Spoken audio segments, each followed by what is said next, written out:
ഇസ്ലാമിക ചരിത്രത്തിലെ ഏറ്റവും തിളക്കമുള്ള 10 നക്ഷത്രങ്ങളെക്കുറിച്ച് നാം കേട്ടിട്ടുണ്ട്. അൽ അശറത്തുൽ മുബശ്ശിറൂൻ. ഒരേ സദസ്സിൽ വെച്ച് പ്രവാചകൻ മുഹമ്മദ് നബി സല്ലല്ലാഹു അലൈഹി വസല്ലമ സ്വർഗം വാഗ്ദാനം ചെയ്ത 10 പുണ്യാത്മാക്കൾ. അവരിൽ 5-ാമനായി എണ്ണപ്പെടുന്ന ജീവിക്കുന്ന രക്തസാക്ഷി എന്ന് സാക്ഷാൽ പ്രവാചകൻ വിളിച്ച ഒരു ധീരപുരുഷനുണ്ട്. അദ്ദേഹമാണ് ത്വൽഹത്ത് ബിൻ ഉബൈദുള്ള റളിയല്ലാഹു അൻഹു.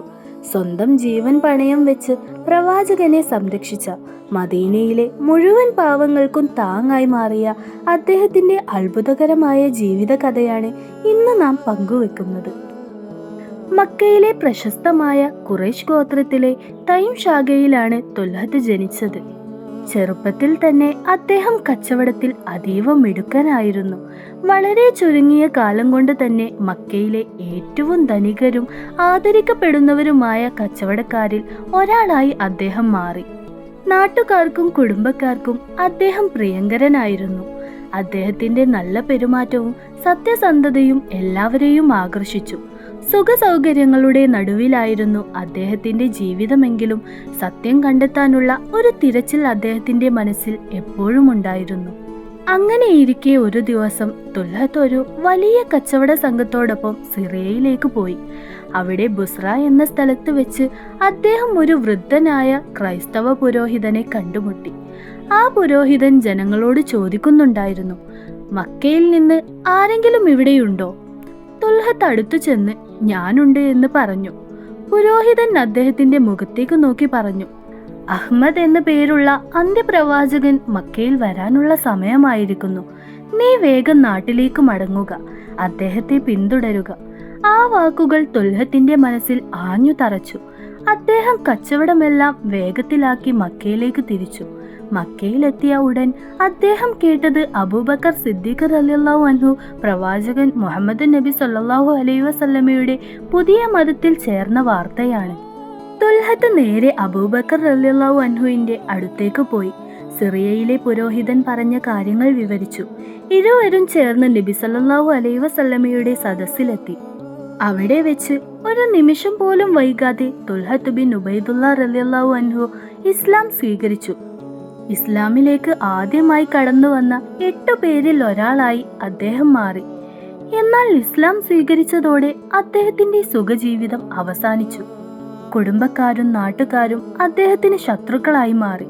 അദ്ദേഹത്തിന്റെ സ്വന്തം ഉമ്മ പോലും അദ്ദേഹത്തെ മർദ്ദിക്കാനും തടവിലിടാനും മുൻപന്തിയിലുണ്ടായിരുന്നു. മക്കയിലെ ദുഷ്ടനായ നൗഫൽ ബിൻ ഖുവൈലിദ് ത്വൽഹത്തിനെയും അബൂബക്കറിനെയും ഒരേ കയറിൽ കെട്ടിയിട്ട് ക്രൂരമായി മർദ്ദിച്ചിരുന്നു. എന്നാൽ ഒന്നിനും അദ്ദേഹത്തിന്റെ ഈമാനെ തളർത്താനായില്ല. ത്വൽഹത്ത് റളിയല്ലാഹു അൻഹുവിന്റെ ജീവിതത്തിലെ ഏറ്റവും തിളക്കമുള്ള അധ്യായം ഉഹദ് യുദ്ധമാണ്. മുസ്ലിം സൈന്യത്തിന് വലിയൊരു പരാജയം സംഭവിക്കുകയും നബി സല്ലല്ലാഹു അലൈഹി വസല്ലമയ്ക്ക് ചുറ്റും വളരെ കുറച്ചു പേർ മാത്രം ബാക്കിയാവുകയും ചെയ്ത നിർണായക നിമിഷം. ശത്രുക്കൾ എല്ലാ ഭാഗത്തു നിന്നും പ്രവാചകനെ വധിക്കാൻ അമ്പുകളും വാളുകളുമായി അടുത്തു. ആ സമയത്ത് ത്വൽഹത്ത് റളിയല്ലാഹു അൻഹു പ്രവാചകന് മുന്നിൽ ഒരു പടച്ചട്ടയായി നിന്നു. പ്രവാചകന് നേരെ വന്ന ഓരോ അമ്പും അദ്ദേഹം സ്വന്തം കൈകൊണ്ട് തടഞ്ഞു. ഓരോ അമ്പ് കൊള്ളുമ്പോഴും അദ്ദേഹം വേദന കടിച്ചമർത്തി.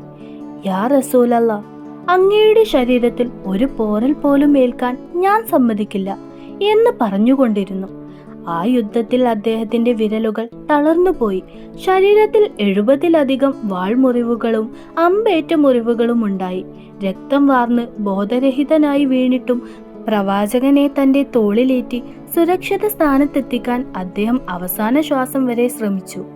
ഈ ത്യാഗം കണ്ടാണ് പ്രവാചകൻ സല്ലല്ലാഹു അലൈഹി വസല്ലമ പിന്നീട് പറഞ്ഞത്, ആരെങ്കിലും ഭൂമിയിൽ നടക്കുന്ന ഒരു രക്തസാക്ഷിയെ കാണാൻ ആഗ്രഹിക്കുന്നുണ്ടെങ്കിൽ അവൻ ത്വൽഹത്തിനെ നോക്കിക്കൊള്ളട്ടെ.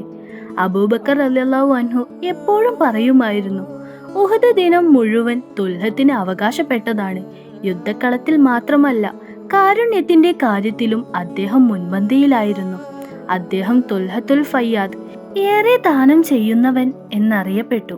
ഒരിക്കൽ കച്ചവടത്തിലൂടെ 7 ലക്ഷം ദിർഹം അദ്ദേഹത്തിന് ലഭിച്ചു. ആ തുക കണ്ട് അദ്ദേഹത്തിന് രാത്രി ഉറക്കം വന്നില്ല.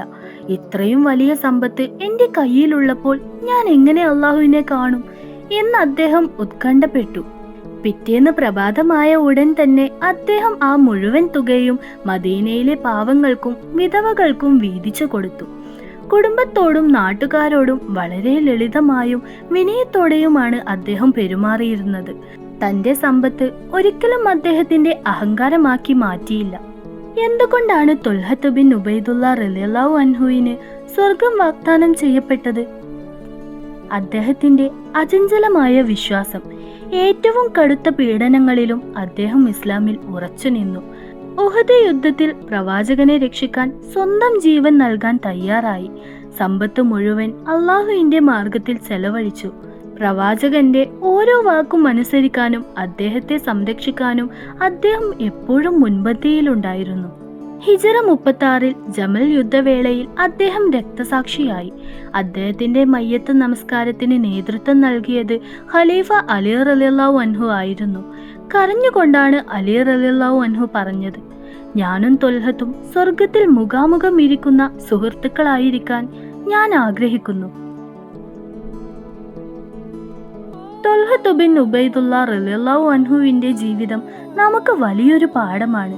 വിശ്വാസത്തിനു വേണ്ടി എന്തും ത്യാഗം ചെയ്യാനും ഉള്ള സമ്പത്ത് പാവങ്ങൾക്കായി പങ്കുവെക്കാനുമുള്ള മനസ്സ് നമുക്കും ഉണ്ടാവട്ടെ. ഈ പരമ്പരയിലെ അടുത്ത ഭാഗം ഉടൻ തന്നെ വരുന്നുണ്ട്. അതിൽ നാം പരിചയപ്പെടുന്നത് പ്രവാചകന്റെ ഹവാരി അഥവാ സഹായി എന്നറിയപ്പെടുന്ന മറ്റൊരു മഹാനായ സഹാബിയെ കുറിച്ചാണ്. ആ വീഡിയോ കാണുന്നതിനായി ഇപ്പോൾ തന്നെ ഈ ചാനൽ സബ്സ്ക്രൈബ് ചെയ്യുക.